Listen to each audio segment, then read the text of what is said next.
Well, it seems that your journey has ended. Very sorry about that. It was always going to end this way, of course. If it weren't by me, it would have just been by some other, terrible thing. Just, you could not imagine how terrible it would be. Just, I get scared thinking about it. I'm glad it's not me. It reminds me of a time I was speaking to my good friend Orville.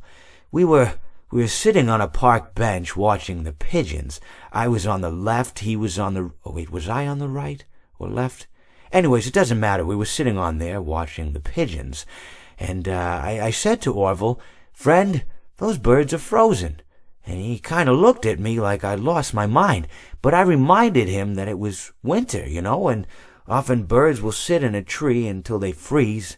And then they sort of fall to the ground until the sun warms up and they can, move around again. So I said to Orville, "You might as well save those breadcrumbs until the birds thaw, because they can't very well enjoy them in the condition they're in."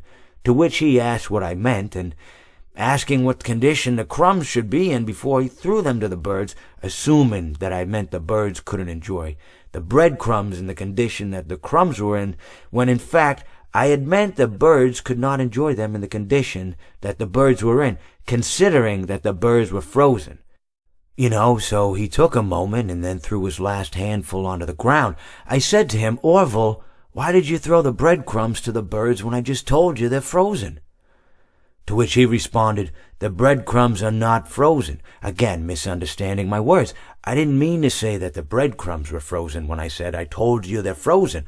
I'd been referring to the birds. In hindsight, what I should have said was, and this would make perfect sense, "Why did you throw the breadcrumbs to the birds when the birds are frozen?" He misunderstood upon my correction, stating that he didn't know what else to do with the breadcrumbs, and that perhaps, when the birds thawed, they'd still be able to eat the crumbs. So I said to Orville, and this is what I said to him, I said, "Orville, the birds may be dead,